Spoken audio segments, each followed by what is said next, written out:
winning streak so far. Why? Because they're currently chasing the best story in esports right now. Second to last place, they didn't have enough points to go to the biggest event of the year. So, Allie, you know what they did? They turned up. They went on a little winning spree, and now they have LA to close out a perfect stage right here before they head over to New York. Well, hopefully a perfect stage as they head to New York, because again, everybody is winning above them, so now their fate is truthfully in their own hands. But I gotta give some flowers where it's due, man. Paulehx is disgusting. Yeah, he is. A 1.83 tied right now for first in search and destroy. A 1.41 in control. That's going to be first during this split. I mean, New York have been on an absolute tear. Adding this man to the roster, I mean, obviously they've proved it with results, right? They have been absolutely unstoppable. The issue is the last time on land wasn't the placing that they needed to get them points, and now they are in the same situation. They've had an incredible online qualifier, but even if they go 5-0 right now in this split, they have to make a run at their home major. You know what, Allie? NY's run all started with the Mountain Dew featured player Paulehx, and you were just raving about him. New York was just totally different. The team was in shambles. They weren't good at all. Paul came in, brought a little bit of that culture behind him, and next thing you know, NY are one of the top teams in the game, and they won the Pro-Am Classic. The question is, can they do the same at Major IV? We'll find out soon. But for the game field keys of victory, nameless NY. Can they finish strong? I think they can, man. This is a team that's been lighting it up. Locked down the map one Tuscan Hardpoint. NYSL 7-1 in Hardpoint during Major IV Qualifiers. LA Thieves have lost 6 of the last 7 and then take that swing game through. We just talked about the control. It's going to be important. All right, Miles, Chance, take it away. Thank you very much, Desk. We ain't wasting any more time here, ladies and gentlemen. It's been one hell of a day, and we're not done yet. Here we go. The Mountain Dew Marquee Match is already off to the races, and it is a good look for the Subliners already, Chance. Yep, they are looking to paint their masterpiece throughout this stage, and that is not a bad start, especially for this hill. We talk about it every single time. Technically, LA Thieves start on the good side, but doesn't mean Subliners can't have a great opening break. Crim delivering with the 2. You get mid-map control, trades are in, Paco on point, as good as it gets for the opening of the game. So far, so good. New York Subliners cleaning house. Kismet, smooth reads. No more to be had here, but good work either way. And now you're going to see that time tick over, looking towards P2 now. This is a very broad setup for the New York Subliners. Now you've got a glaring hole in that lineup, and over to the Mountain Dew featured player Paulehx. Tags are in, good shots either way. Hydra is there to back him up. This should be a decent push now, as you're going to cut off the reinforcements for the LA Thieves, bring them to their knees, and before you know it, you'll be squeezing that hard point for every second it is worth. But no way, son, the LA Thieves gun them to bed. That hard point's theirs. Down by 40, meet a good break, and well, that's a good start in a nice little flank along the way. Unfortunately, they actually lose out on a bit of this hill time, so Subliners get picked apart, and they are right back inside in LAT. All of that effort to break through the hill just to flip the spawns and not actually get it. You'd have to imagine at some point they should lock it down, but it is a struggle to try to make this happen. I mean, Subliners are fighting him tooth and nail. Finally, just a little bit of clearance for LAT, but boy, did it take a lot of effort. That's Thieves line of the feed. That's a lot of sweet kills. And as you can see already, Drazah, he is muck twisted to start this matchup off. Still, though, not in the score feed. 56 leading the 22 and climbing now of the LA Thieves, looking towards the rotations over third. Not an easy one to get to. Let's see how we go, though. For now, New York Subliners, first in, best dressed, decked out in the yellow. Your Mountain Dew featured player Paulehx now on 6-4 overall. That's a 2 spree from him. He'll be at the back of the hard point, the anchor for the squad. There's a 2-2 split now for the Thieves on the approach. Let's see how they go. Well, Hydra at least spots out a couple players going over through the roof side, but they have no idea number 7 Kenny is actually behind enemy lines, but it doesn't mean Paulehx or someone else won't be ready for it. Good reads on the pinch that's coming through. Even the MP40 shot down range. You had LA Thieves players everywhere on the map, and they still have no success. Maybe the good news is finally they get the roof side spawn, shoot a couple players in the back, and I suppose the spawning into pinch eventually pays off for LA Thieves, but I mean, in all honesty, only for the final 25 seconds, and that's only if they can get it. Nades coming through, late Chalice coming through, just for a lineup for Octane. But even still, Hydra fighting for the time. Finally, with number 5, you deliver, but still, it is never easy. New York are truly making LAT fight for every single point. It's fighting for every single second. The kills are all good, though. You see in LA Thieves, of course, that was a nice 5 spree from Octane. And what a turn from Drazah. Good work on a pull. That was a big kill at that range with the MP40. So nice work out of him. Backside of the church now covered. Spawns here for LA Thieves. Into the backside of the church, they will be able to flood now. Pick your poison, lads. New York Subliners have got every single nook and cranny filled with a cheek. Which way are you going to go? Good work out, Paul and Crim. They're going to find those kills. Kismet starts to fight off as well. So time's still going the way of the subliners, and a big one from Kismet. That's all 4 dead. Spawns flip. LA Thieves, a little bit of work still to do here on the point. I mean, that's just a great way to chow that angle from Kismet, right? Like the clean little shoulder gets the intel for the moves, and fortunately the nades are going to be there to take him down, and funnily enough, it is the nade that drops him in the end. Crim, though, the backline for the team, able to pick up 2, and unfortunate for them, they don't know about the flank, but Hydra's still there to deliver. So a super well-played Churchill. Not easy to lock down, but subliners take care of business. On the rotation, Paul can only take down 1, but that's just setting up big Kiz for the longest flank of all time. I don't know if number 8 spotted him, but Kismet, he reads that in the beat, so now the pinch is truly in on this hill. Oh, here we go. It all comes down to Drazah. Last man up for his squad. How many kills can he get? Paulehx tries to find something. Drazah's going to keep the play going. Crim's in next. Will he be able to take down Drazah? Here he goes, and the fight does get it. Kismet gets into the battle a little bit late, and it's a massive bit of work out of Crim. The GOAT's on a 4, and the time ticking now for New York. Oh, dude, make it number 5, thinking about the glide, but honestly, this is just phenomenal spawn awareness coming out of the subliners, literally from start to finish on this hill, and Crim now making moves when the pressure comes in, the nades fly through, he dips to down low. And LA Thieves, it looks like they're gonna read it, but doesn't make the gunfight any easier. Another 2-piece for Crim. I believe like his 4th of the game, the glide, the slang, everything you'd want, except maybe that scrap time, subliners able to deliver. Subliners are spanking the Thieves so far here on Tuscan. One angle from Kismet there. Pulled his protractor out to make that one work. Glide bomb coming through. Let's see if this one managed to pass Q&A. As the quality assurance has not been great on these bad boys recently, but their envoy will be taking a dip. New York subliners absolutely running the show on Tuscan. Let's go for a listen in. Their side you weak. Their side you weak. I need Sam got me. Push our side. Push our side 3, Kenny. Yo, weak, our side you. He's taking it weak. One's really weak, our side you. Take our time, load of nades. I'm nading our side you. I'm nading our side you. I'm gonna go mid. All side mid weak. I'm nading it. I need time. I'm going well. I'm going well. Oh, our side grass. He's mid ammo. Drazah, one shot. Drazah. Absolutely ammo. Top, one shot. He's playing the off angle. Hit this hold. They're you. Dead. I'm looking at the grass. Mid. Get overtime. This is Vic 13. Wherever I get him out. I'm going ramps. Okay, I'm going deep right. I'm letting over. Where's he at? Yo, one just went grass to church. Alright. Kenny's in church. Okay, I'm watching top church. Top church dead. Nice. Yo, do you have a nade? I do not. Nade bike. No. I don't have it. Okay. I got nade out here. I'm good. Nade on bike is weak. Alright, let's go green. Come on. Yeah, I'm going out.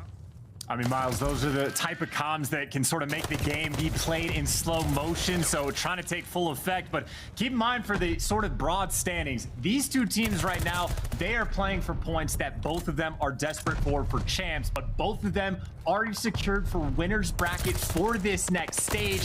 What this match means is, well, seeding for one thing. If LA Thieves win, they can get the 4th seed. If they lose, they get the 7th seed. New York are top 2 no matter what, so if they win, they get 1st. If they lose, they get 2nd. So no big deal there. But where this actually has heavy implications, if LAT win, it's Toronto that gets in through the 8th seed. And if New York, it's actually LAG instead of Toronto that get in. So if you're an LAG fan, you're rooting for New York. If you're a Toronto fan, you are rooting for the Thieves. That is as simple as that. Well, you gave that very detailed and glorious breakdown. Crimin on a mean spree, keeping the boys afloat. Over to P3 now we go. LA Thieves once again on the rotation. Imagine to get hit first. Paulehx now battling tooth and nail through the front. Can't get much done. Envoy and Hydra might be outflanking one another here as the circle fight now begins. Round and round and round we may go. 4 members of the subliners trying to make their way forward now. LA Thieves backed up towards the back line. Here comes Hydra. First man in. Kills are there. Brilliant work from Kenny and Octane. Crim now trying to pick up the pieces, and tags are there. Not a hope in hell. He doesn't get much more out of it. The Thieves will hold. 35 remain. Well, the question right now for New York is how good are your nades? Obviously, they were on point last go around, and it looks like number 7 forced to get out of the hill for the moment. So I think the nades are causing a great deal of issues. Opens up all of those lanes, and subliners right back inside of the hill. And honestly, I mean, that's a final 20 seconds of scrap that you would love to get. No nades killing number 2 on the minimap. Actually, as soon as you say it, Octane delivers. And it looks like number 3 gonna wait a few seconds to pick it up. So again, if your nade's on point, it can buy you a bit of time. But for LA Thieves, they gotta buy so much more. Yeah, really. Thieves have got a lot of work still to do. Get towards the business end of the hard point now with New York Subliners over the 200-point mark, and they are getting a good chunk of time out of this one. So far, so good. LA Thieves keeping it safe. Hydra now with the entry from upstairs. Envoy keeping everything safe down low. Can't get the third, though. Beautiful work either way. There's a two-man hit now on both teams, fighting the way for the inside of church, and it's all good. Thieves holding it down still as Octane, the Guardian, the last bastion of defense there on the outside of the door for church. You're still maintaining control. Deal with Crim, and you're safe for a few more seconds. That's good work out of the LA Thieves. That big gunfights to win as well, because Crim right now, that main Slayer, you shut him down and everything else just gets a little bit easier. And a pretty solid haul so far in church. Thieves gonna be right back in this game. Going over towards P5, Subliners felt the pressure, forced to go on that rotation, and obviously, we talked about the long routes on this hill. First time it was Kismet, now it's Octane. And Crim gets the exact same spawn of like sort of the inverse of what happens, and Octane actually lets his teammate deal with it. And for the moment, Subliners have not yet turned. I think, though, with their teammates spawning out, Paul's making the read. Here comes the pitch. This is great timing out for Octane. Gotta go, go, go, go. His teammates in position maybe to get something here as well. No, a big win from Crim.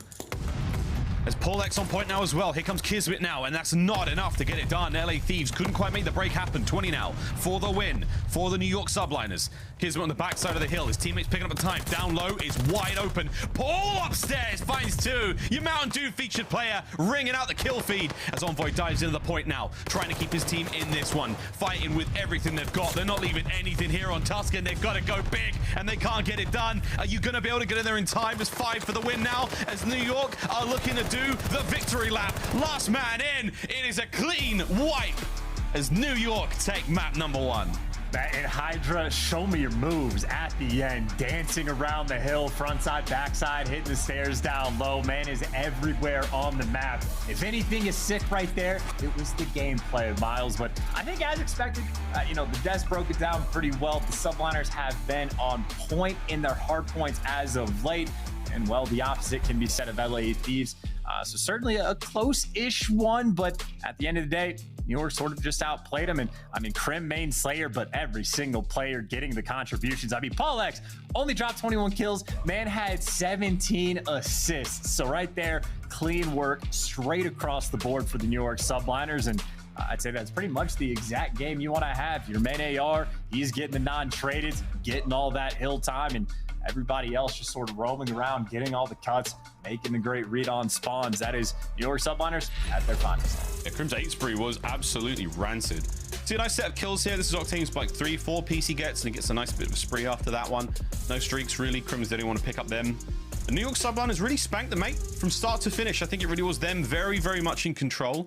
And Crim running the pogo stick. He's changed it up. Takes off the M3 grip.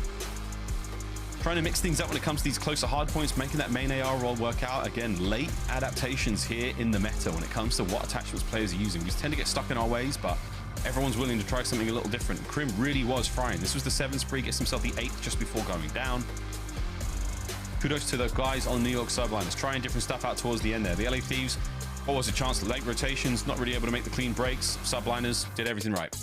And of course, even just to touch on like the attachment difference, even if like empirically it doesn't make a massive deal one way or the other, if it's something that can like have a minuscule effect on your gameplay and even just add to the confidence that you will now have, I mean, hey, if you're piecing, you're piecing. Like, go with whatever works, and obviously pans out there. And I mean, again, funnily enough, just because it's LAG that are rooting for New York to win, I do kind of like the almost synergy, or you know, I don't know what the word is, when two things are placed next to each other. Juxtaposition of both Slasher popping off all day today on Sunday. And I mean, Crim, that's not a bad start for some of these old AR vets. Yeah, beautiful work. Tuscan, we remain on it though for Search and Destroy, then the double dose of Berlin, Desert Siege, the cherry on top of this bad boy series. Again, the Mountain Dew Marquee Match. And with great pleasure, guys, we get to say that this is the final series you will be seeing online here in the Vanguard season. Not sad, a little bit of sweet. It's been a long and crazy season. It's going to come to a close, but hey, we'll be a little relieved when it finishes, I think. But for now, New York Subliners,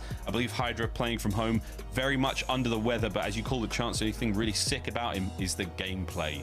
Can't be disappointed whatsoever the way New York played that first one. Can, though, they get it done in the search. Oh, nice blue shirt. I think lovely blue shirts I think we have for our final day online. But I would say for the LA Thieves, just to, again, if you want to talk about juxtaposition, their looks on their faces prior to the game and after that map 1, because I know they are in a technical much better spot. Like, they get winners bracket, so they are definitively in a better spot than New York Subliners when it comes to qualifying for champs. But it cannot feel good to have one of the teams that is behind you in the standings that you are currently playing against piecing you up and maybe covering some of that ground, because we already know of all these bubble teams, a couple of them are not making it in, and especially if Subliners really have that hot hand. I mean, again, a perfect run potentially through this online stage if they're able to get this win going into their own like home major. I mean, these guys have absolutely been setting themselves up for success. They are looking to make just an absolutely spectacular stage 4 run.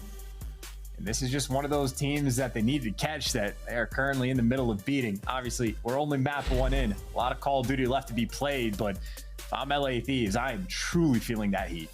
I think we've talked about it briefly before, but again, the idea that Paulehx, he tweeted something about this not too long ago saying, I really wish I'd had the opportunity to work and grow with the team from the beginning of a season, because 100%. He's been the difference maker now for several rosters of several organizations within the Call of Duty League, and you give a guy like that an opportunity to really get things going from the start. He is unquestionably a fantastic talent in game, and clearly a very, very handy teammate. He has been the X factor, the difference maker, that little special something that makes teams all the better. And for the Subliners, it is late, but it is not done just yet. He's big. He's he is chilling right now. My God. And there's no pressure. Miles, you're exactly right. But even without hindsight, even without the knowledge of like the year and like how good Paulehx has looked in this game, that it's like incredibly surprising. No one even picked him up after last year because he was just as good in Cold War. I mean, that honestly might be one of the bigger, like, sort of roster surprises, like introing the Vanguard season. And again, that's without hindsight. Knowing what he has done in this game just makes it like spankingly obvious that he should have been in the league the entire time. So 100%, it's like annoying for him that he has been put in this situation. But at the same time, I think Ali said it earlier, pressure makes diamonds. And right now for New York, I know their title is no pressure, and maybe that's how they're feeling. But at least from the outside looking in, it is all of the pressure in the world to be the team from the 11th seed and still in the 11th seed, setting themselves up for the opportunity to actually make that jump. But again, we digress, because New York Subliners do make it to champs. That really is the Cinderella run. That's the most magical run I think a team could possibly have. So it's not over yet. They do have to go big. They've got to win this series as well, because the extra 10 is going to help out. It's not been a great day for the New York Subliners in terms of their standings. Of course, a lot of teams around them have been winning, finding those points. But a victory against the LA Thieves today would be remarkable. LA Thieves as well, though, in their journey to champs, because everyone's riding this one out. Again, we keep coming back to the points. LA Thieves outside of the bubble now. They're on the other side of the wall at 9th place now, tied up with Røkkr, of course. So that's not necessarily set in stone, I believe. But the New York Subliners, a big win here. Bumps you up just a tiny bit, but that is enough. You have to find that success, because again, current form, they're looking great. They're definitely one of the hot hands coming into the major, one of the faves, if you will, with a crowd support behind them. And you better be behind them, New York. I'm telling you, you better be behind them. Anything can happen. Truly, anything could happen. It is one of those things, like, not that this is a guarantee by any means, but let's just go ahead and pretend Subliners win this series and get the extra points. If you're down 20 points from the 8th seed going into the major, that means you have to outplace them by like twofold, basically. Like, all the teams, if they get top 12, it's not even good enough to get top 8. You would have to get top 6. If any of those teams don't place top 12 and then place like top 8, then you have to jump up to like placing top 4, and it scales up so quickly for how good the Subliners are going to need to do. So a perfect stage 4 is clearly not good enough. Still a long way to go. A lot of good Call of Duty left to be played, but I would say for the New York camp, and I imagine you think the same way, like even speaking on LAG, there's a few teams that are playing incredibly clean Call of Duty. You can see how much work they're putting in. You can see how almost like mistake-free they have been, and New York very much in that conversation. Yeah, New York definitely. I mean, at this moment in time, I'd be sort of looking at my sort of kind of top 4 coming into the major right now. I'm looking at Ravens, still very much a contender. LAG played their hearts out today. Atlanta FaZe, you can never count them out whatsoever. New York Subliners, you know what I mean? New York Subliners, this is going to be, it's going to be ridiculous. Like, this is a ridiculous major, because you have to see so many squads play brilliant. And once we see, and we do have a theoretical bracket on its way, 2 scenarios, obviously, depending on who wins this matchup.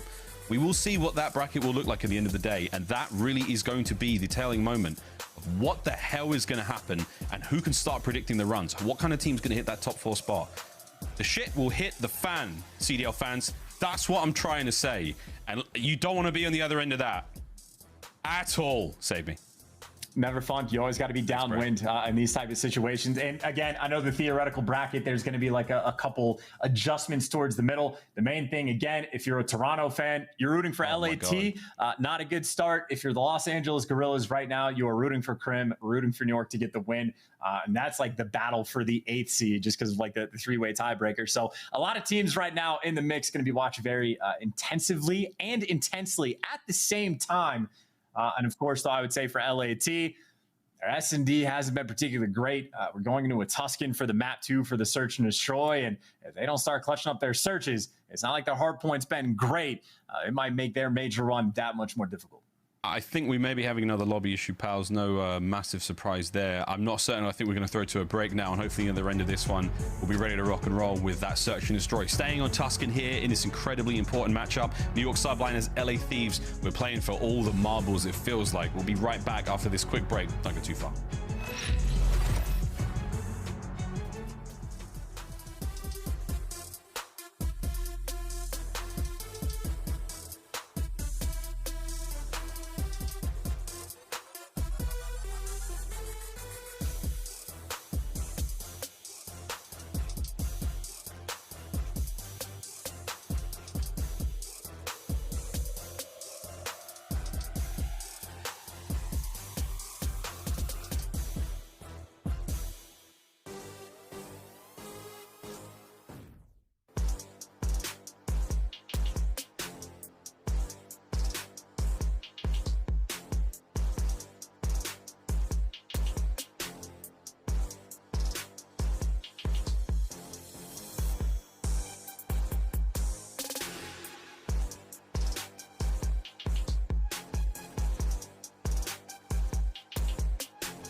Welcome back, friends. New York Subliners, LA Thieves. You'd think something real bad just happened to the Thieves. Octane's looking real tired. Again, it's been a long day for everyone here in the league, not just the players, not just the fans at home, but quite frankly, all of us. It's been a nutty day. We do appreciate you sticking it around, and again, apologies for the difficult circumstances, well and truly out of our control, but hey, we are doing the best we can, and wherever you are in the world, whatever you're doing, thanks for sticking this one out. Appreciate it. But either way, LA Thieves, Subliners, search and destroy on the horizon chance. Let's talk the map. We've already waxed quite a lot about how the big picture looks now. Let's dial in somewhat and stick with this Tuscan search and destroy. Well, you know, for the side of LA Thieves, search and destroy as of late, not particularly great. You know, double 6-0, couple donuts in the mix, and plenty of rounds on Berlin that ended up getting thrown over to Tuscan. They have a pretty solid like round win percentage, but a 5-8 record overall. So like they're okay, but not super clean. And then as of late for New York, at least with this roster, 2-2 record. So it's not like either of these teams is overly dominant. And obviously for LA Thieves, who are currently down 1-0 in the series, got to be looking for the bounce back, and especially that, you know, clean S&D has been the theme for these guys for quite some time. You know, looking for that mistake-free Call of Duty that a couple different teams have brought to the table. Yeah, certainly. Mistake-free and better late than never here in the Vanguard season. In fact, probably the best time to peak, if you will, for a couple of these squads, because they're going to need it. Here we go, though, into the Tuscan Search and Destroy. Map number 2 of our Mountain Dew Marquee Match. We're gonna start this one off with the LA Thieves on offense. Nerd nades out. Oh, and they land. Okie dokie. It's a lot of tags. It's Hydra. Yeah, 8. That's done. And I think that just tells LA Thieves that, you know, a guy could be underneath you mid. They could be pushed out the top side of the map as well. And if you didn't know, they could have been pushed out to the top side. That's where Kismet ran. No one really shot back. I mean, I know they tried, but not a fun way to start this game.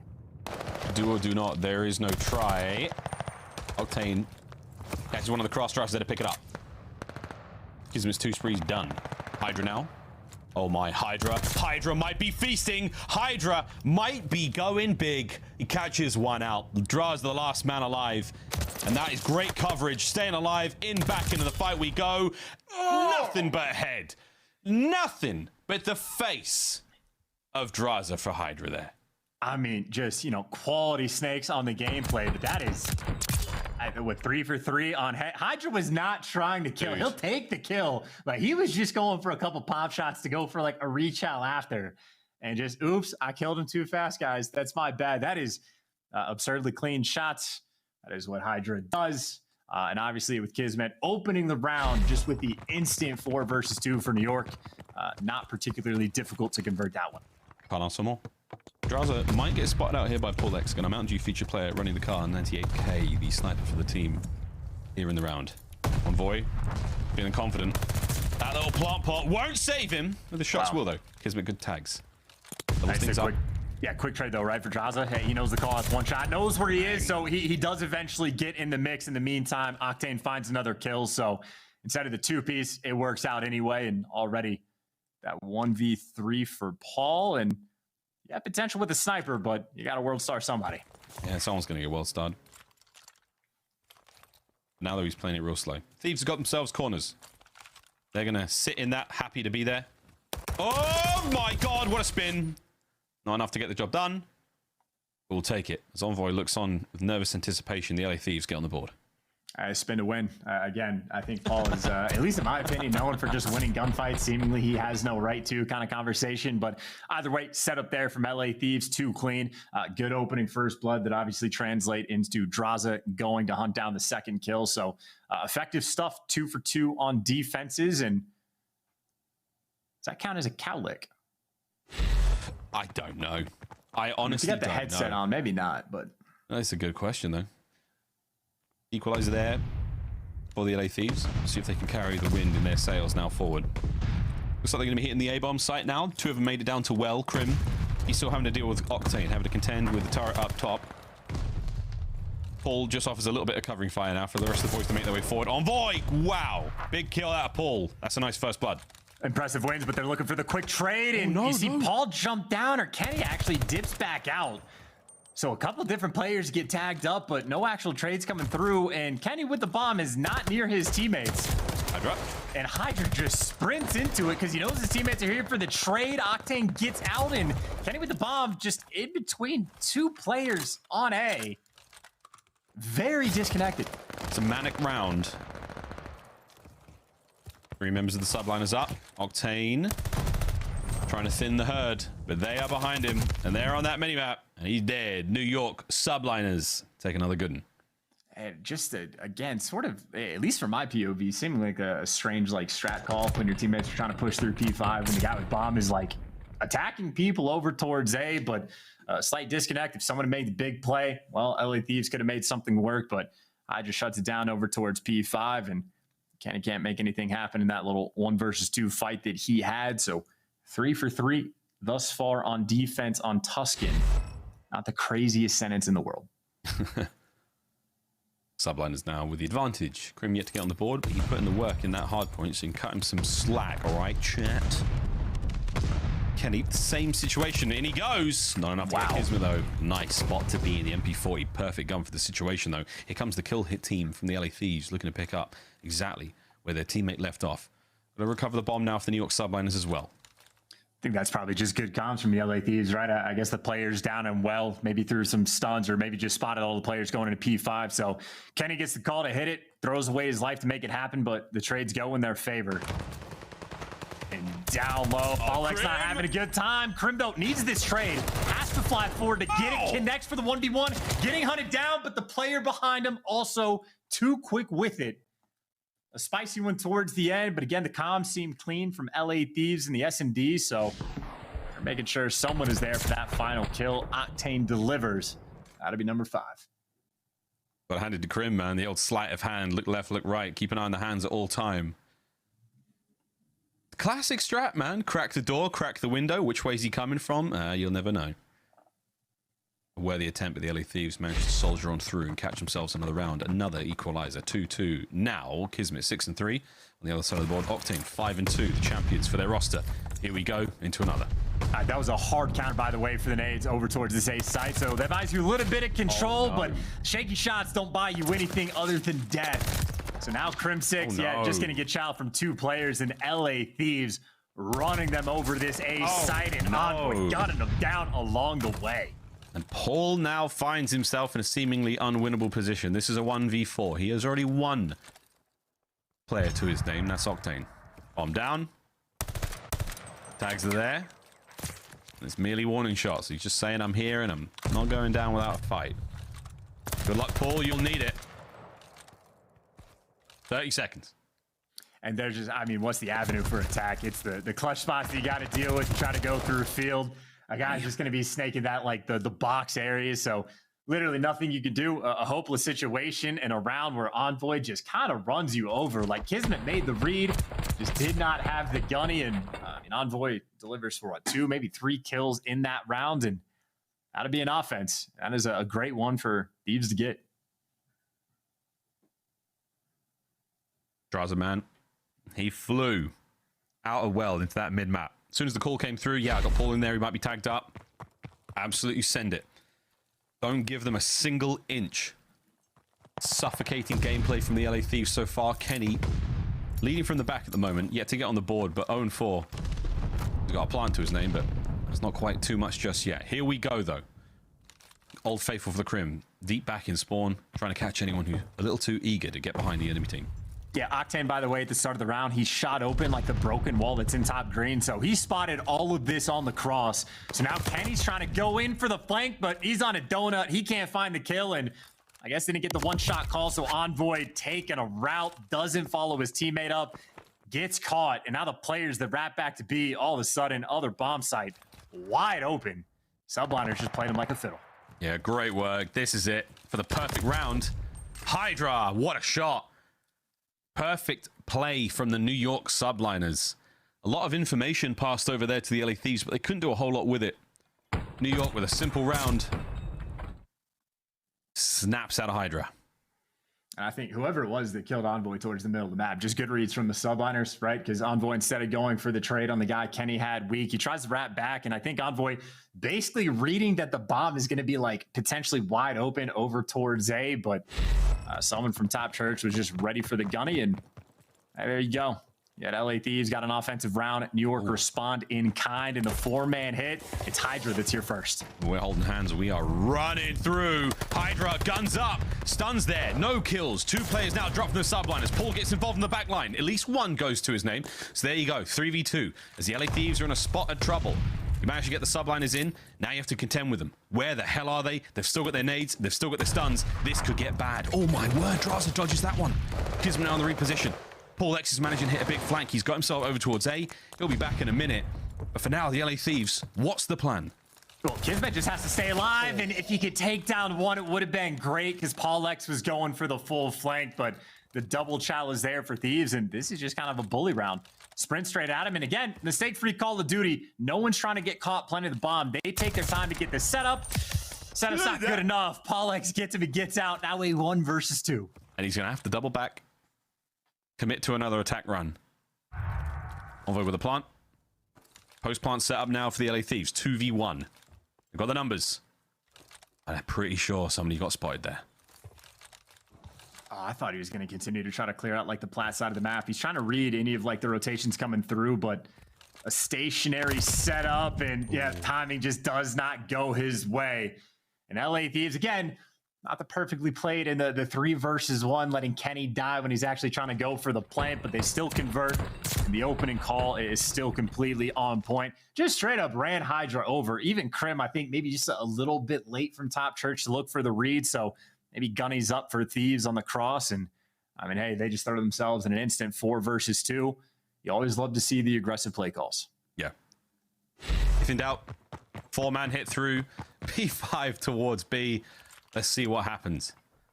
Ball. No joy with the snipe. Can't put it away. He's going to commit to it now. Envoy's managed to sneak himself into a sweet spot now.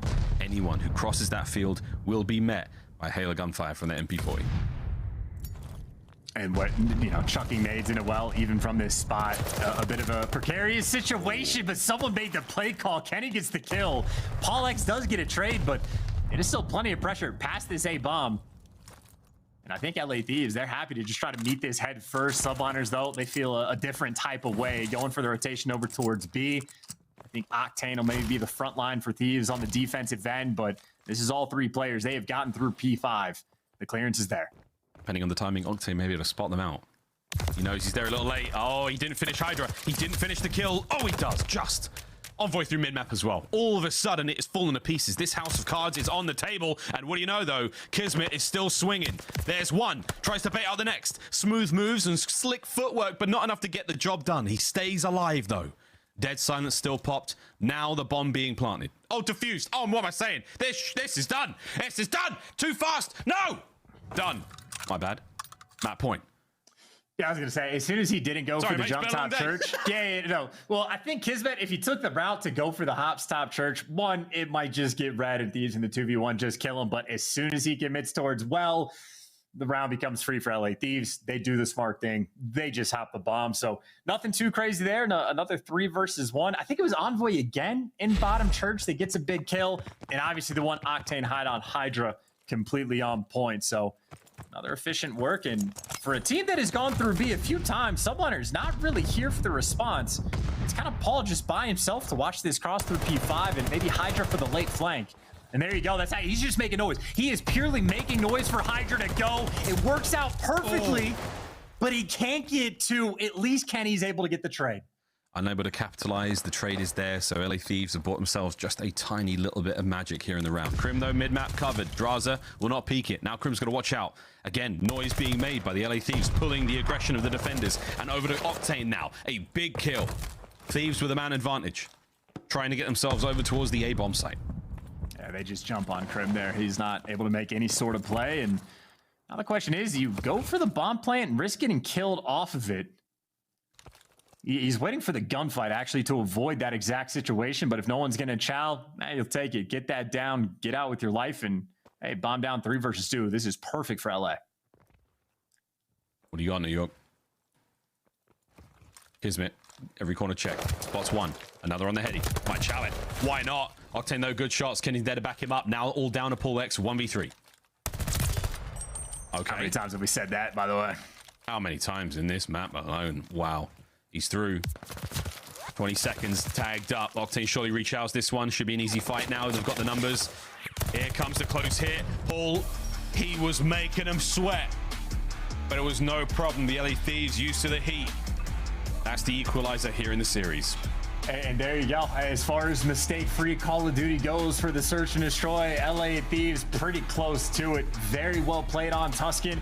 Almost every single time they had the man advantage, they were able to convert and make a couple solid play calls and a few different rounds, both offense and defense. So good reads the whole way around. I think the only moment I didn't really care for is them letting Kenny die on bomb, but still a 2v1 after the fact. So no big deal there. Clean work, tied up series, and if you're a fan of either Toronto or LAG, you will continue to be stressed. There we go. Well, 6-3, happy result.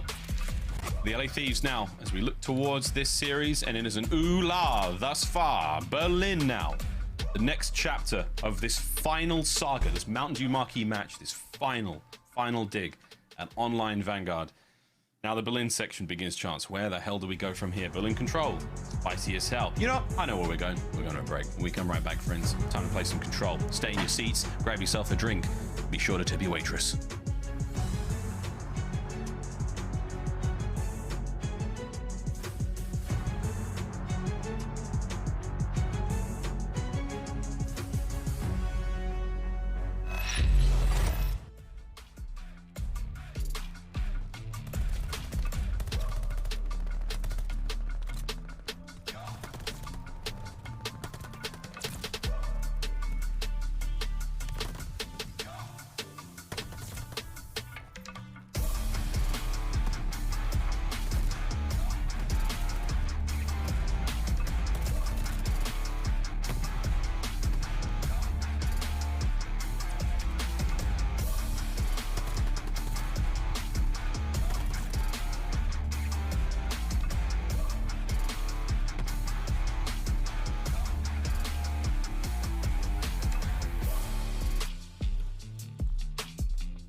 The Call of Duty League is brought to you by Zenny. Armor your eyes with Block's gaming glasses starting at $24 by visiting zenny.com/CDL. The Call of Duty League is brought to you by Game Fuel. Victory in a can. And upgrade your game with a Scuff, the official controller of the Call of Duty League. Here we go, ladies and germs, almost ready to get to map number 3 as the marathon continues today. Master Chance still here, still kicking, and we're about to bring you a good one to the Berlin part of the series now. We are. And Chance, what do we think about the control? I think the Berlin control is actually the most interesting map of the entire series, because there was a point when the map came out that LA Thieves nearly played it like 8 or 9 times in a row with like a random Gavutu in the mix, and it got to the point at the major where they started playing so well that every team was like, all right, we're banning Berlin control against Thieves, that's not a big deal. But obviously if you do that, you end up playing on Gavutu, or basically it becomes LA Thieves' choice. So New York is the first team in a long time, I think in literally over a month, to actually square up on Berlin control. It's not like either team has like a crazy record. 2-1 for New York, 6-4 for LA Thieves, but I just think because LA really started to look incredibly effective on the map, excited to see if they can sort of maintain that level of success. Maintenance and consistency is the name of the game here in Vanguard, and very, very few teams have got it, mate. So we will see. All bets are off. We're going to roll the dice and find out what the hell happens now as we get into control in just a moment, friends. Thank you again for joining us. It's been a wonderful day of Call of Duty. It's been a long day, but it's going to be a good one. We're going to finish out strong here with the New York Subliners taking on the LA Thieves, and we're going to find out exactly what the bracket looks like with the major taking place next week. To all the fans who will be in attendance there, looking forward to seeing you in the flesh, looking forward to bringing the noise in Brooklyn. It is going to be one hell of a show. We'll find out there who makes it to champs and who does not. The last event for at least for 4 of our teams. We're all going to be going home real sad after that one. Chance, though, again, when it comes to the Berlin side of this matchup now, once we get past that control, win, lose, or draw, we're going to be going to another hard point. What the hell happens there, mate? Who has the edge? Ooh, well, I mean, New York definitely has the edge. I don't even have to look at the stats, right? Just because LA Thieves, they got mentioned a few times on not exactly the worst losing spree in the world. They have like a couple wins sprinkled in the mix, but certainly on the downtrend. And New York, of course, are looking like one of the best, if not the best, hardpoint team in the game. I know the London Royal Ravens are obviously in the conversation. There's a few teams in the mix, but New York have just purely been stronger in hardpoint. So maybe that will be the indication. Maybe a must-win map right now for the LA Thieves on Berlin control, just so they can see that map 5 in the end. But it is also Vanguard. You never know. You can't predict anything. You can't. And if you try, good luck. The pick'ems this year have been brutal. Brutal. Yes. Trolls aside, brutal. Almost ready to go with this one, guys. Again, for the control that's on its way, Berlin's a tough one, but we've seen it be an extremely fickle mistress. One day, it's all good. The next second, bang, both your points have been captured, and you're in the next round. Offensive and defensive rounds, relatively even across the board, Chance. I mean, I think when it comes to the most balanced of the control maps we have in Vanguard. Absolutely. I think it literally across the league, last time I checked, it was like 52-48. So as close as it could possibly be. It is very much a team dependent thing. And one of the reasons LA Thieves are so strong, it is now the A site over towards P1 is the one that gets late captured almost every single time. Or like, that's the one you go for to the late game. It is the B point, the one over towards P2 that gets captured every time. But LA Thieves actually pretty disgusting at defending that in ways that Temp, honestly, he looks out for, right? If you can defend that P2 hill, oh baby. Oh baby, not an easy thing to do. The mail room, tough one to go with that. But yeah, we have achieved, before we get into this matchup, we've got some good looks across the board. It's been a nice week, actually a nice qualifier. What am I saying for snipes? I think we do have Aim Labs best shots now upon us. We have seen some sweet ones. Donnie Temp, I believe it's still his birthday. I'm not sure what date it is anymore. We've had a costume change. It could be Monday. I'm not even sure at this moment in time, my friend, but nice shots from Temp. TJ also putting in the work here. Chance, it's been a good year for snipers here in Vanguard. We had, followed the bullet for that one. Temp with another one connecting out of P5. I think Sid might have had the flashiest ones. I remember especially on Berlin, has a couple quick scopes. Not an easy shot to hit, but does connect there. And oof, I'm remembering all the ones he had on Berlin. Maybe this would be a quick little Sid montage, or we'll just see the ones on Siege. Why not? Clean shots either way. Either way, though, you can jump over to Aim Lab and find out all of these players' stats and settings. Again, whatever controllers they're using, you name it. CallOfDutyLeague.com/EN-US player settings. Take a peek and find out your favorite player Try to emulate those settings and find that sweet spot that works for you. All players are different, all hands are different, all controllers, everything's different, friends, but give it a test. Some wonderful baselines to work off. And again, for these guys, it's what suits them. You find out what works for you. Before you know it, who knows? Maybe you'll be in the league or you'll just be in rank play. Absolutely dumping on fools. Looking across those players though, exciting stuff. AimLab, again, the official training partner of the Call of Duty League. Love the work, and hey, we'll see, man. Crazy snipes. Chance, we've enjoyed the snippety snipes all year long, and excited to see what the hell happens at the New York Major again, because there's nothing quite like a nice snipe to let a crowd get roaring, right? It'll be a good time, and especially because I do think teams are going to have like more detailed and more like almost like safe sort of strategies in search and destroy. Certainly like your well-oiled machine kind of gameplay. Obviously, Miles, the round we had of like Ravens on the Bocage S&D, we see that setup, we're like, oh, that's beautiful. Why haven't we seen this before? Going to be a lot of things coming out of the woodworks, especially because at the Major, I think at this point in time, only 4 teams are locked in for champs. So that is 4 spots out in the open that everybody else, not including Paris Legion, are going to be fighting for. So it'll be fun just as every single day progresses to see the odds change, to see how the exact stories are going to be set up, because there will be matches at some point where the winner makes champs, the loser, their year is going to end. Their years will end, and we will all be there, and so could you. If you are going to be at the Major, it's going to be a tough one for a lot of fans, but we'll see if New York truly can make that wild run come true. It's still very, very possible. Well, now though, friends, we do have our Game Fuel tactical play, and this one, we're rolling the clock back just a tiny little bit. Again, we are rolling through, trying to make sure everything's all good for the next matchup, but aBeZy, we're going to give it to his 3v1, turn this whole series around. And I think the major part of this like 3v1, it really just comes down to the second gunfight aBeZy has. First one's going to be a freebie, but it's really the second guy that falls that causes problems. He's tagged up, half health, and then Cleanex just ends up sprinting into death as Cleanex and Insight straight up run away from each other.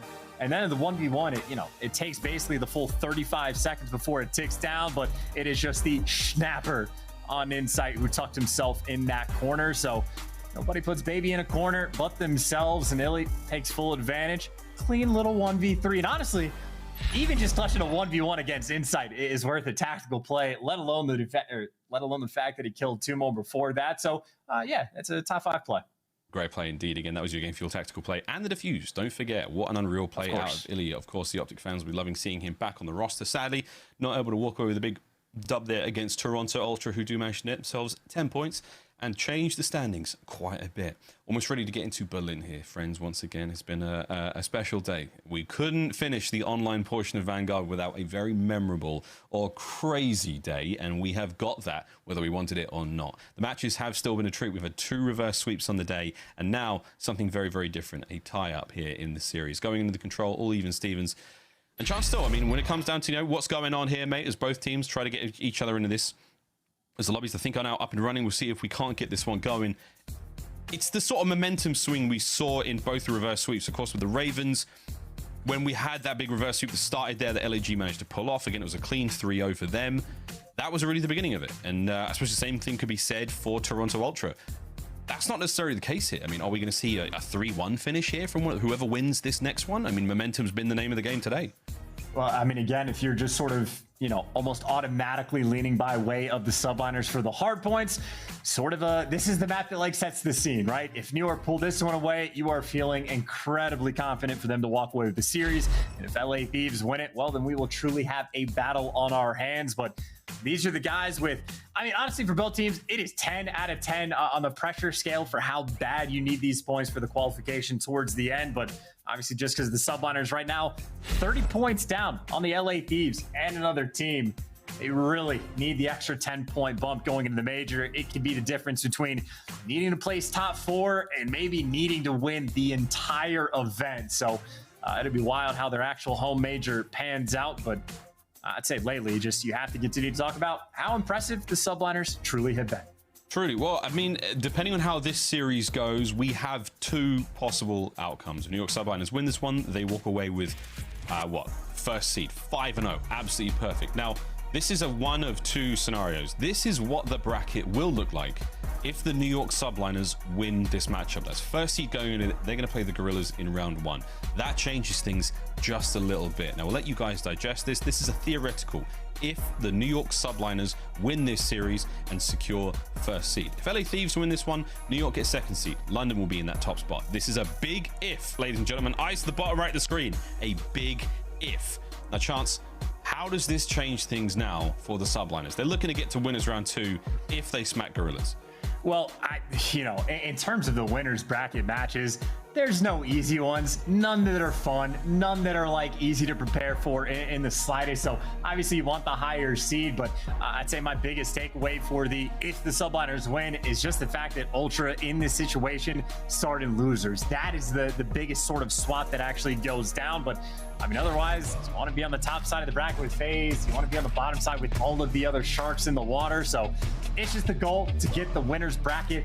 Both of these teams do have that locked up, but they just need those points. And again, on this map, both teams solid as of late. Subliners have especially been on point, and their KDs in this series also been pretty monstrous. Crimsix, especially so with the 1.22. It's really just Octane holding it down on the other side, but that is mainly just because of the bullying that took place on Tuscan. It'll be Subliners on defense first, and it'll be a heavy stack on offense towards that.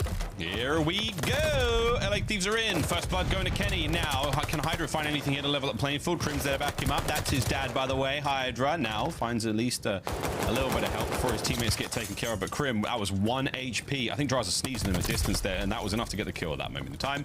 Just over a minute to play with. The A zone now is safe-ish for the New York Subliners. We'll see what Octane has to say about that. More on the bracket look in a moment, friends. Back to the game.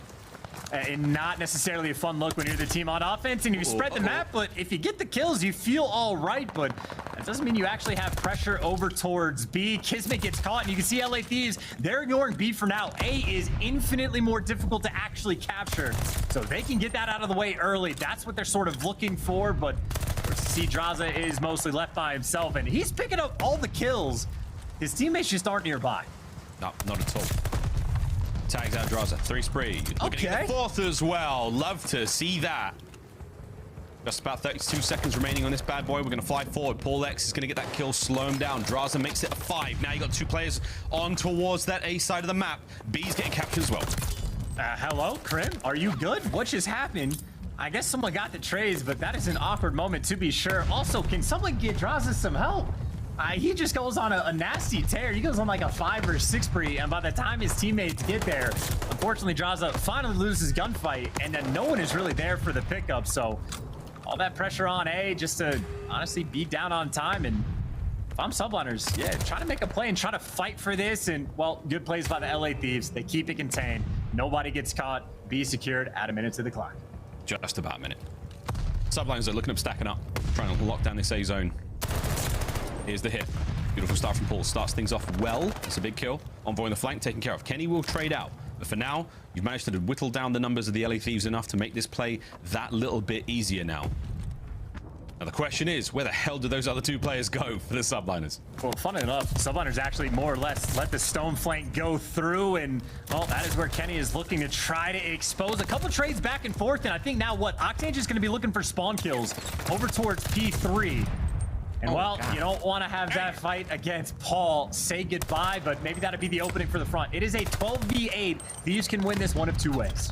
Yeah, Paulehx, Mountain Dew featured player, having a great game so far. Nice shots out of Hydra. Inside the train safe, still on the outside though. That's where the 2 members of the LA Thieves now are still alive and kicking. Octane's gonna make it off spawn. Great coverage there, suppresses Hydra, keeps him back. Forward we now go, trying to back the boys up, but they are starting to bleed out. Octane did not see the little silhouette of the French Phenom, and that is a big one. Didn't finish the kill. 6 lives to the 8 of the LA Thieves. Wow. And you miss it by a pixel, and he turns it into an extra 2, and that life disparity that you had and the time on the clock makes it that much more difficult. I mean, just an unfortunate moment to not take care of Hydra. Now you're just gonna have to flood into the hill, and obviously they have all their bases covered. You are just sliding into death. For LA Thieves, nobody there. The defensive hold ends up being clean from the New York Subliners, and I'd say towards the end, Hydra, that may factor why. Massive, massive moment. Tiniest little shoulder towards the bottom side of the secret door. That's all he needed to spot. Octane could have changed that, but alas, shoulda, woulda, coulda. Subliners win the round. Kenny, though, managing to turn things around. He hasn't been super dominant in the respawns. His search and destroy wasn't great either, but now he's picking things up a little bit. Same with Drazah. 10 and 5 so far. LA Thieves now on defense. Should be able to level things up. All right, Subliners, by the way, trying to hit this, through the middle of the map? Octane says, hey, I'm top third. Maybe thank you very much, or maybe loses number 3, but still have LA Thieves, yeah, happy to just set this up. And by the way, this is what I was talking about. LA Thieves seemingly have been the best team of setting up spawn traps and then just spawn killing you relentlessly. They're better when it happens to the B side of the map, and that's actually why you see players like Octane running to that side. Unfortunately, for the moment, Subliners actually trying to cut through Train, but they're also getting cut down by Kenny along the way. Oh, could not turn fast enough there. Paulehx managed to get the head on a little bit quicker, and just with that, the kills. Drazah, though, the last line of defense there towards the A side of the map, managed to pick up a few more. That's 14 and 6 overall. Now 45 seconds paused on the clock. In we go towards that B zone. Paul trying to clean this one out. There's Kismet there to back him up as well. And now they're getting the capture. And this is the moment, though, for Subliners. If you start losing some of these gunfights, you will have the LA Thieves set up the spawn trap. Keep you pinned where number 3 just spawned in that, like, top left Train area, and you will not have a good time. So you need to make sure you get these trades. And for the moment, Paul delivers Kismet inside the hill. It looks like they're good to go, and B should be captured. No spawn traps just yet, and, well, now you have to turn your attention over towards A. Well, A, you've got just over a minute 30 to work with. 16 lives for the Subliners now to try to throw at this one. Kenny's still trying to get in his groove. We saw him do this at the Toronto Major. Unbelievable performance for similar situations. Kismet, the good read, making a bit of noise. Envoy, not enough to deter him. Managed to get the kill. Paulehx back at it, 11 and 6. As he now soars. Trying to slow down the push. That's nice work. Again, the kill's now working out. New York Subliners, step by step, inch by inch, closer to A they go. And Crim actually did find this opening. I think LA Thieves know vaguely that someone's behind them, but they don't know exactly where he is just yet. Well, now you do. You gotta trade him quickly, and they are successful. But in the meantime, you've at least slowed down Thieves enough that you get inside the hill. A tick already gonna be able to come through, because Paulehx on a 4 inside the hill. He's last man up, though, trying to keep this one going.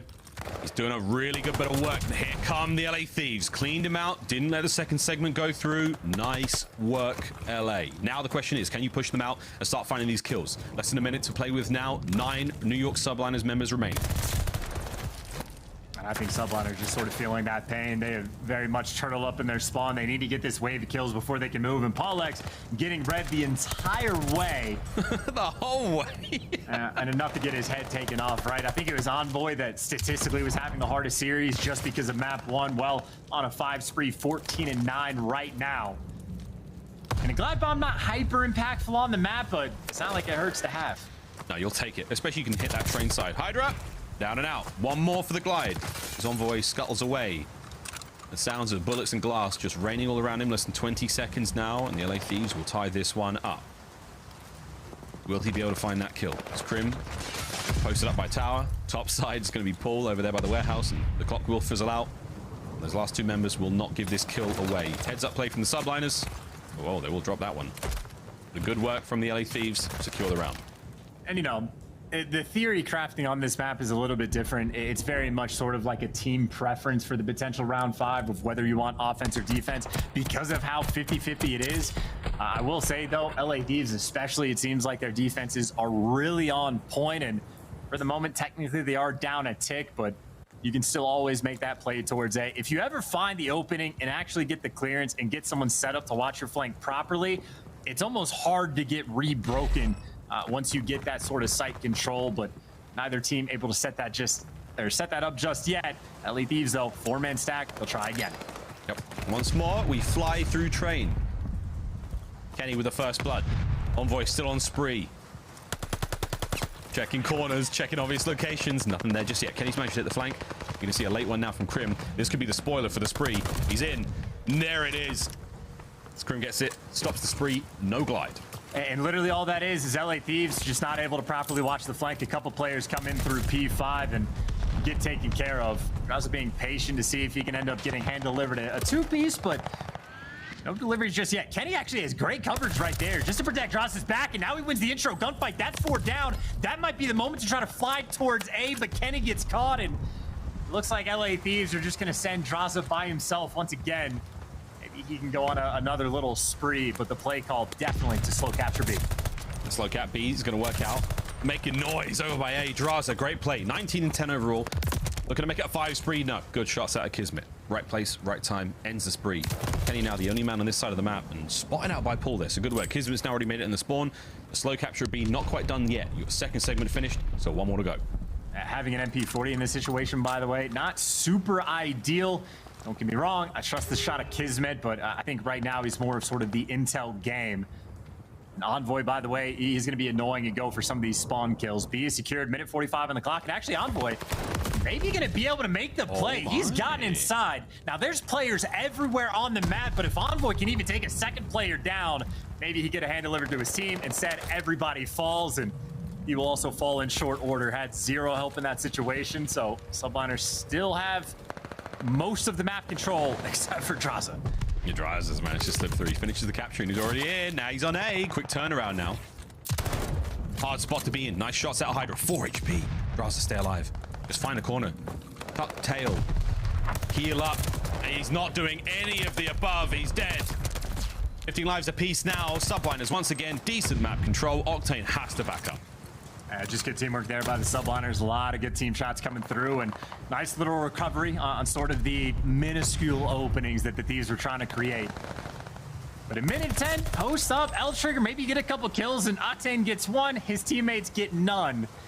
And so you have Subliners basically get hand-wrapped and gifted the perfect setup. 2 players stacked up in trains. Kismet gets to roam around P2, and Subliners can make any sort of adjustment to whatever LA Thieves throw at him. And he's going the long way around. Oh, Hydra. Plays it real well. Members of New York Subliners, look at those arrows. They know something's up. Now you got a bit of pressure on the spawns. Octane's going to spawn top side of the map. There's a 2-2 split for now. 2 teams working in tandem. Trying to find the approach here, and they've got 30 seconds to do so. 9 lives remaining. Kenny with the openers. Now you've got an opportunity to get on towards the A zone. Well, he's still going to end up in the pinch, though, so you're going to have to read a couple things or fly out the window, but unfortunately, Drazah falls. And now again, I don't know how many times I've said this for the Thieves. It's one player near the point, forced to make a big play. Kenny tried. I mean, he picked up an extra 2 along the way, but never able to actually get that control. Subliners just doing too good of a job to keep all these players for the late pinches and late flanks, and another very solid round on defense. Both of these teams seemingly have been defense heavy. Super defense heavy. Whew. Quiet patter of rain across Berlin is the only thing you can hear as sweat is wiped from the brows of the New York Subliners. 1 more round's all they need to seal out the map. LA Thieves on defense. Pattern recognition, friends. Defense has been the strong suit here on Berlin in this matchup. Let's see what you've got, LA Thieves. And just looking at the stats for both teams, basically both of these guys are, 50-50 on offense, on defense. The Thieves are pretty strong at 54%, but again, close to 50-50. New York, though, do shine. Actually, the best team on, or second best team on defense in the game. So I think if anything, it'd be tough to either of these teams to string something together on offense. But this is the moment for New York. 3 bodies on point, now make it 2. Didn't deal with the flank at all, and there will be no success over towards A. Yeah, a little bit of unfortunate timing there from the Subliners. Somewhat disconnected in the attack towards A. Now immediately over to B. Kenny's going to be the man there. In and out he goes, smashing doors down. Trying to just be a bit of a pain to deal with in that situation.